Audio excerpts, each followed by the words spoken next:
देश भर में रोहिंग्या घुसपैठियों की धरपकड़ हुई तेज, ममता ओवैसी का छिना चैन। त्रिपुरा में बीएसएफ ने 600 से ज्यादा रोहिंग्या बांग्लादेशियों पर कसा शिकंजा। रोहिंग्या घुसपैठियों के मददगारों की गिरफ्तारी से विपक्ष में पसरा सन्नाटा।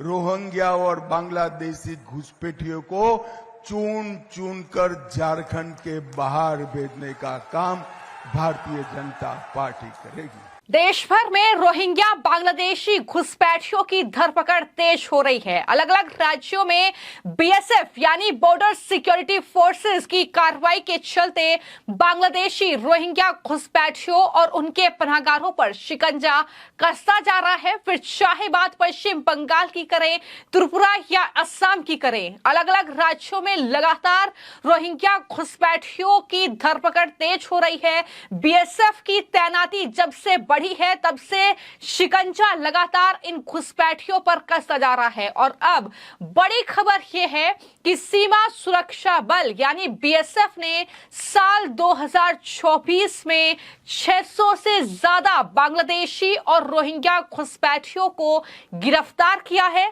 ये जो गिरफ्तारी है 600 से ज्यादा, लगभग 624 ये आंकड़ा बैठता है।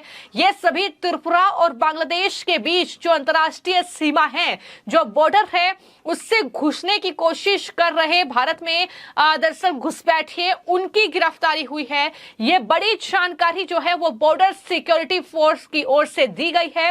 लगातार हम देख भी रहे हैं कि जब से मोदी सरकार ने रोहिंग्या और घुसपैठियों पर शिकंजा कसने के लिए अपनी कोशिशें तेज की हैं, यहां तक कि गृह मंत्रालय ने जो दरअसल सीमावर्ती राज्य है, फिर चाहे वो पश्चिम बंगाल हो, फिर चाहे वो राजस्थान हो, गुजरात हो, असम हो या त्रिपुरा हो, उन तमाम राज्यों में जो सीमाएं दूसरे देशों से मिलती हैं, खासतौर पर बांग्लादेश की अगर बात की जाए, पाकिस्तान की अगर बात की जाए, तो वहां पर बॉर्डर सिक्योरिटी फोर्सेस की तैनाती को बढ़ाया, जिसके चलते अब ये बड़ी सफलता जो है वो कहीं ना कहीं बॉर्डर सिक्योरिटी फोर्सेस यानी बीएसएफ को हाथ लगी है। ये आंकड़ा जाहिर तौर पर विपक्षियों की नींद उड़ाने वाला है। वो इसलिए खासतौर पर ममता बनर्जी जिस तरीके से पश्चिम बंगाल में इन रोहिंग्या घुसपैठियों का इस्तेमाल वोट बैंक के लिए कर रही हैं। सिर्फ इतना ही नहीं, खबर तो यह भी है कि जो इनके मददगार हैं, लगभग संख्या 52 है, जिनकी दरअसल गिरफ्तारी पिछले एक साल में समझ लीजिए हुई है। तो इनके मददगारों पर भी गिरफ्तारी करके शिकंजा कसा गया है। ये भारतीय मददगार हैं जो भारत में रहकर वहां से ये घुसपैठ कराते हैं और इन घुसपैठियों का इस्तेमाल अब भारत में अलग अलग गतिविधियों में किया जा रहा है। कुछ आतंक की ओर धकेले जा रहे हैं, तो कुछ अन्य तरीके से भारत की जो कहीं ना कहीं एक स्थिति है उसको खराब करने की कोशिश लगातार इन घुसपैठियों के जरिए भारत में बैठे कुछ लोग कर रहे हैं। बता दें कि बीएसएफ के आईजी पटेल पीयूष पुरुषोत्तम दास ने त्रिपुरा की जो सांसद हैं कीर्ति देव वर्मा, उनके साथ हाल ही में मुलाकात की तस्वीरें भी आप देख रहे हैं। और उन्होंने ही ये जानकारी दी कि 2024 में लगभग 623 रोहिंग्या बांग्लादेशी और 52 भारतीय मददगार गिरफ्तार किए गए हैं। 623 में 52 रोहिंग्या जबकि 571 बांग्लादेशी हैं। इसके अलावा बीएसएफ ने लगभग 87 करोड़ रुपए की ड्रग्स भी जब्त की है। तो इस तरीके से लगातार बॉर्डर से ये बड़ी संख्या में ड्रग्स भी जब्त की जा रही हैं। इसको लेकर न सिर्फ स्थानीय जो राज्यों की पुलिस है वो दरअसल कहीं ना कहीं अलर्ट पर है, बल्कि जो सेना है वो भी अलर्ट पर है। और इस तरीके से बीएसएफ ने ये कहा है कि उसने बांग्लादेश सीमा पर निगरानी बढ़ाई हुई है और राज्य की पुलिस का सहयोग भी वो कर रही है। बीएसएफ के अलावा त्रिपुरा में जीआरपी भी लगभग 50 बांग्लादेशी और रोहिंग्या 2024 में गिरफ्तार कर चुकी है। उसने ये गिरफ्तारियां अगरतला रेलवे स्टेशन से की है। लगातार हम आपको ये जानकारी दे रहे हैं कि कभी जो है चुनावी राज्य महाराष्ट्र से, तो कभी गुजरात से, कभी दरअसल पश्चिम बंगाल से, तो कभी त्रिपुरा से। इस तरीके से लगातार जो एजेंसी है, जो सुरक्षा बल है, वो दरअसल इनकी गिरफ्तारी कर रहे हैं। और चुनाव के बीच ये गिरफ्तारी होना, ये कहीं ना कहीं बड़ा झटका है उन विपक्षी दलों के नेताओं के लिए जो लगातार वोट बैंक के लिए इन्हें बचाने का काम कर रहे हैं। और सिर्फ इतना ही नहीं, मैं आपको जानकारी दे दूं कि ये जो रोहिंग्या जो अवैध तौर पर घुस रहे हैं बांग्लादेशी भारत में, दरअसल इनके बाकायदा डॉक्यूमेंट्स तैयार किए जा रहे हैं। जी हाँ, उनके आधार कार्ड से लेकर उनके पास पासपोर्ट तक जब्त किया गया है। इसके अलावा वोटर आईडी कार्ड उनका है, यानी वो वोट भी डाल सकते हैं। और पश्चिम बंगाल में तो ये मामले लगातार जो है बढ़ते हुए दिखाई दिए हैं। किस तरीके से डेमोग्राफिक चेंज जो है वो पश्चिम बंगाल का हुआ है इन अवैध बांग्लादेशियों की घुसपैठ के चलते, ये दरअसल वहां के चुनावों में साफ तौर पर समझा जा सकता है। जिस तरीके से वहां पर हिंसा होती है, जिस तरीके से वहां पर हिंदुओं को टारगेट किया जाता है, तो लगातार बीजेपी ने इस मुद्दे को उठाया है। और चूंकि अब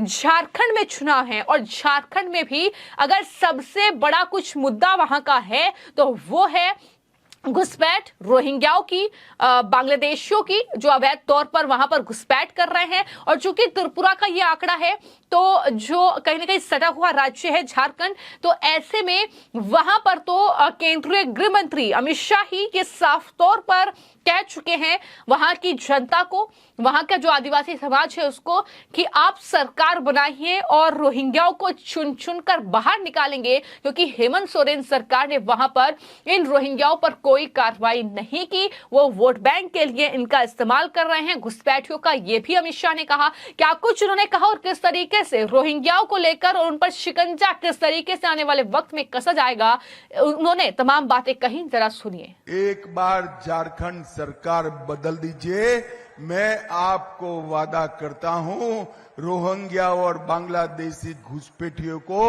चुन चुन कर झारखंड के बाहर भेजने का काम भारतीय जनता पार्टी करेगी। तो न सिर्फ केंद्रीय गृह मंत्री अमित शाह, बल्कि इसके अलावा जब हम बात त्रिपुरा की कर रहे हैं जहां पर बीजेपी की सरकार है और वहां पर बीएसएफ ने ये बड़ी कार्रवाई की है, लेकिन वहीं पर पड़ोसी राज्य है असम की अगर बात की जाए तो असम में जो मुख्यमंत्री हैं हिमंता बिस्वा शर्मा, उन्होंने साफ और स्पष्ट तौर पर कहा है कि कोई भी बांग्लादेशी रोहिंग्या बख्शा नहीं जाएगा।